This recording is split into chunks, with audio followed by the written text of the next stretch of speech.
Capítulo 872. Observando a senhorita. Mensageira partir. Klein olhou para a carta em suas mãos e considerou novamente o problema de Balã Oeste. Ele acreditava que precisava fazer preparativos caso o Sr. Azik não lhe respondesse no próximo mês. Isso também significava que, quando julho chegasse, ele poderia muito bem ter que ir para Balã Oeste com alguns militares, sem a proteção do cônsul da morte. Se isso acontecesse, a sombra da escola de pensamento rosa acabaria por pairar sobre ele. Duas escolhas. Se eu confirmar que é extremamente perigoso, abandonarei diretamente minha identidade como Duane Dantes. Pelo contrário, eu deveria considerar seriamente uma lista de clientes. Não me envolverei em nenhuma facção suspeita de ter ligações com a escola de pensamento rosa. Eu poderia muito bem definir uma meta primeiro para fazer com que quaisquer desenvolvimentos inesperados sejam controláveis. A informação fornecida por Danites provavelmente vem da contra-almirante Iceberg. Os dois generais nativos mencionados parecem bastante especiais. As outras facções, independentemente do motivo, terão uma nota dos seus laços com Loen, Intis, Feisak e Feina Potter, ou das várias inclinações das facções internas que formam um contrapeso. Só que, para eles, não há menção a países estrangeiros além da questão de receber apoio do episcopado luminoso. Klein leu o conteúdo do começo ao fim enquanto imaginava algo vagamente.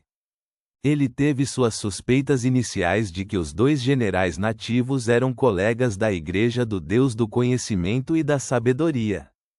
A razão pela qual Edivina não colocou nenhuma observação foi para apontar deliberadamente sua singularidade, dizendo a German Sparrow que eles eram alvos com os quais cooperar. Dessa forma, ela não precisava se preocupar com o vazamento de Danites, pois não havia nenhuma informação para vazar além de uma dica. Mas antes, Katamia. O primeiro recebe o apoio da facção real do episcopado luminoso. Este último afirma secretamente ser um descendente da morte.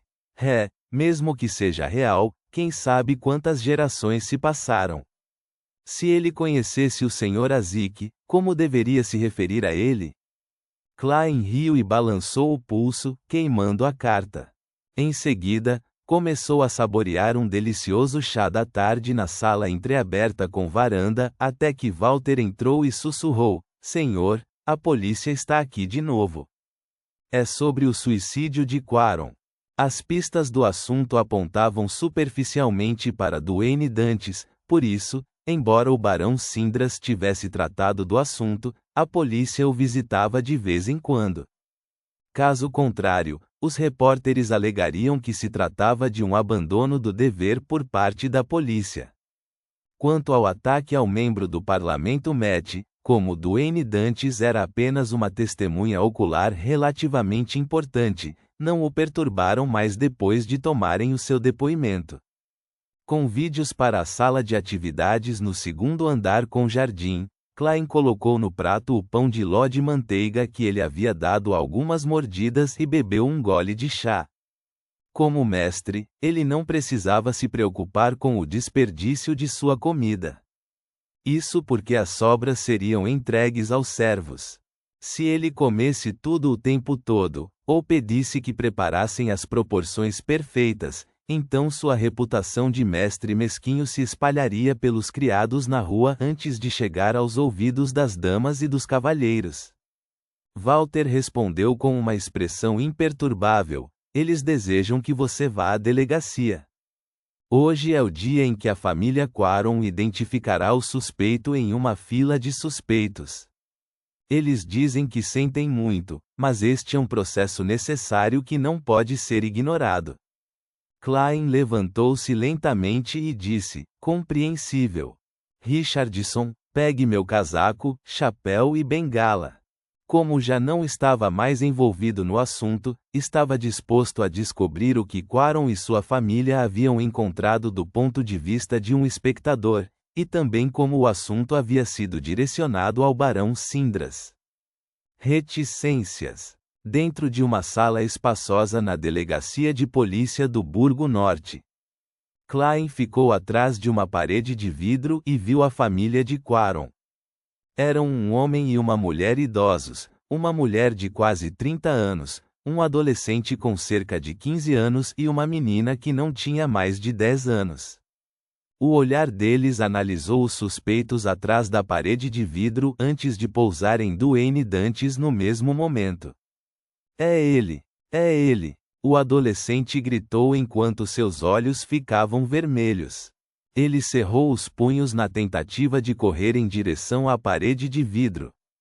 É ele, policial! É ele! A senhora de quase 30 anos chorou de repente ao olhar para Duane Dantes com olhos cheios de ódio e animosidade. A garotinha que segurava a mão dela chorou. Papai! Devolva o papai para mim! Os dois velhos estavam enxugando as lágrimas. Um estava se esforçando para manter a calma, enquanto o outro estava quase desmaiando de tanto chorar. O clima triste se espalhou instantaneamente. No entanto, Klein nunca os viu antes de hoje. Memórias implantadas? Ele franziu a testa ligeiramente. Ao suspirar, ele começou a se perguntar o que a família Quaron havia encontrado. Enquanto isso, no necrotério abaixo da estação, Dali Simone segurou um lápis e começou a desenhar enquanto seu corpo tremia levemente. Como ela estava aqui para ajudar na delegacia, com a possibilidade de encontrar repórteres ao entrar ou sair, não usava suas habituais vestes de médium espiritual. Ela vestiu um uniforme policial feminino em preto e branco. Ela usava blusa e saia com botas de couro combinando. Nesse momento, a palma da mão se movia incontrolavelmente e logo havia uma escrivaninha, janela Oriel, tinteiro, revólver e outros itens aparecendo no pedaço de papel. Na janela Oriel, havia uma figura refletida ali. O cabelo desta figura estava bem penteado para trás, uma mistura de prateado e preto escuro. A figura enrugada tinha testa larga e maçãs do rosto salientes. Ele não era outro senão o barão Sindras. Pá! O lápis na mão de Dali caiu no pedaço de papel. Ela então ergueu os olhos e disse a Leonard, que se ofereceu para ajudar, e aos dois inspetores de polícia encarregados da ligação. No segundo em que Quaron cometeu suicídio, ele lutou profundamente em seu coração. Isso quer dizer que seu suicídio é resultado de instigação e ordem. Este não é um simples problema psicológico. Deve ter envolvido poderes Beyonder em um nível bastante elevado. E essa luta contraditória resultou no colapso de suas emoções, sofrendo uma explosão de sua espiritualidade. Antes de sua morte, ele restauraria a verdade até certo ponto. Esta é a cena que está fixada em seus olhos. O inspetor de alto escalão ao lado dela franziu as sobrancelhas. Madame Simone, você está insinuando que a última pessoa que Quaron viu é o verdadeiro assassino? O barão Sindras é na verdade o verdadeiro assassino? Leonard Mitchell zombou imediatamente. O que você vê pode não ser equivalente à verdade. Você pode não entender se eu chamar isso de ilusão, mas se eu for um assassino, posso encontrar uma pessoa que se pareça com o barão Sindras para fazê-lo aparecer dentro da sala antes que Quaron cometesse suicídio. Os dois inspetores ficaram muito satisfeitos com a explicação e soltaram um suspiro de alívio. Já combinamos uma visita da família de Quaron. Terei que incomodar vocês dois para obter mais pistas que apontem para a verdade com meios não intrusivos. Tudo bem. Dali esfregou o canto dos olhos. Vou usar o banheiro primeiro. Ela não tinha colocado sua estranha sombra ou blush. Além de sua pele parecer bastante pálida, não tinha aquela aparência estranha. Além disso, ela parecia mais jovem, parecendo mais uma mulher de 20 e poucos anos do que de 30.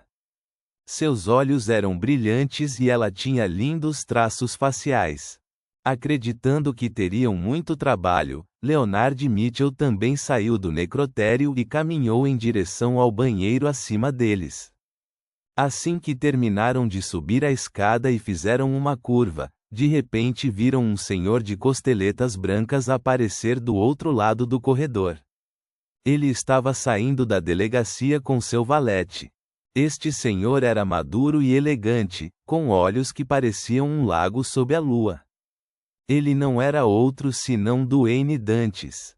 A mente de Dali Simone ficou à deriva por um momento enquanto ela virava a cabeça pensativa.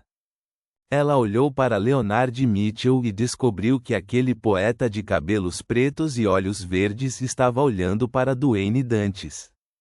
Por que você de repente pediu permissão para me ajudar? Esse membro do episcopado luminoso será encontrado em breve. Você não tem falta de tarefas para fazer. Dali não deu a Leonard a chance de encontrar uma desculpa. Depois de parar por um segundo, ela perguntou diretamente: você acredita que aquele cavalheiro de antes é problemático? Leonard retraiu o olhar e ficou em silêncio por 2 segundos. Duane Dantes já conheceu sua graça antes. Ele deliberadamente não deu qualquer tipo de confirmação ou negação, como se a pergunta que ela fazia devesse ser feita a Santo Antônio. Nas entrelinhas, ele dizia que sua graça não mencionou se havia algum problema com Duane Dantes. Se foi falta de detecção ou simplesmente porque ele não disse, era desconhecido. Dali assentiu gentilmente enquanto voltava o olhar para o banheiro. Reticências. Na manhã de quarta-feira, Audrey Hall, que havia recebido um convite, viajou de carruagem para chegar à Catedral do Santo Samuel, na Rua Phelps. A Fundação de Caridade para Bolsas de Estudo de Loen, que estava prestes a ser criada, estava situada na Rua Phelps, número 22. O prédio pertencia à Igreja da Meia-Noite, então não havia necessidade de pagar aluguel. Antes de descer da carruagem, Audrey segurou o convite e olhou a paisagem. Ela estava cheia de expectativa pelo futuro. Ela se tornaria diretora e trabalharia na arrecadação de fundos e com contatos externos. Ponto.